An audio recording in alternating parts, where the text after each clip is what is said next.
A noite estava calma, mas a tensão no ar era palpável. Eu sempre soube que algo não estava certo na minha rua, mas nunca tinha parado para pensar no que poderia ser.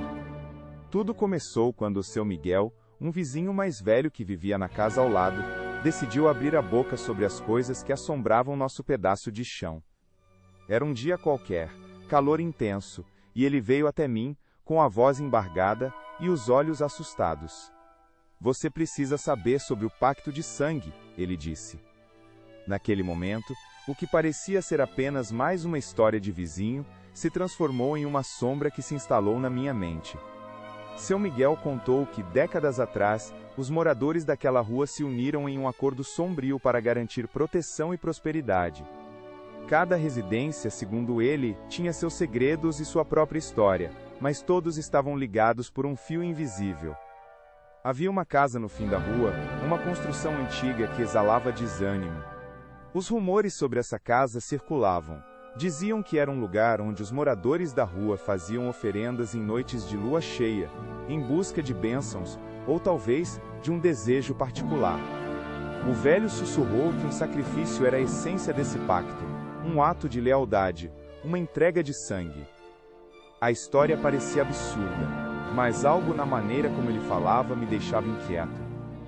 Ele mencionou eventos estranhos que haviam ocorrido ao longo dos anos, como desaparecimentos inexplicáveis e acidentes que afetavam a rotina pacata dos moradores. O clima da rua mudava conforme a lua, e todos pareciam cientes disso, mas ninguém falava abertamente. Eu me perguntava se estava apenas alimentando uma loucura coletiva. A curiosidade me levou a conversar com outros vizinhos. A dona Lúcia, sempre sentada na calçada, confessou que ouvia sussurros vindos da casa velha, como se alguém a estivesse chamando. O Ricardo, o mecânico, comentou que seu avô sempre falava sobre um homem que desapareceu na noite de um ritual.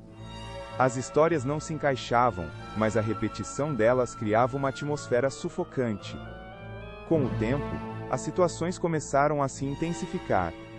Eu percebi que as luzes da rua piscavam frequentemente, como se houvesse uma conexão entre todas as casas. E, em certas noites, um cheiro nauseante de sangue parável, algo que eu não conseguia identificar. Ele vinha e ia, deixava um rastro de inquietação. Decidi investigar a casa no fim da rua. Com uma lanterna na mão e o coração disparado, entrei no terreno abandonado.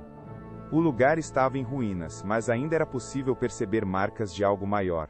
Um altar improvisado, cercado por velas derretidas e restos de fotografias antigas.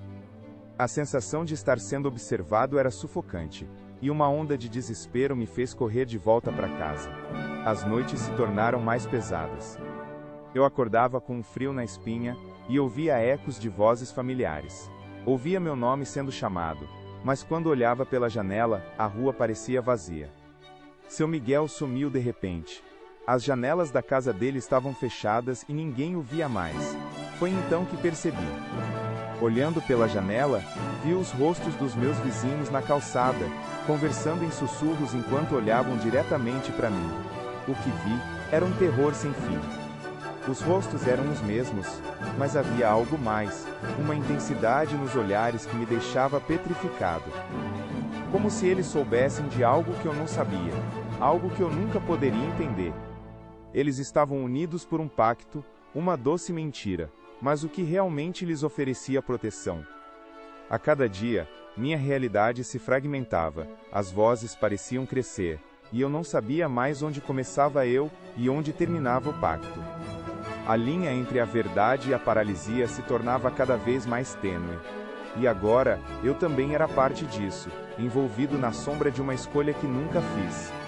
Quando finalmente olhei novamente pela janela, não vi mais vizinhos, só uma rua deserta sob o olhar vigilante da lua. O que me restou foi o eco de sussurros, como uma lembrança distante de um lar que não era mais meu. O pacto de sangue havia sido selado, mas não havia retorno.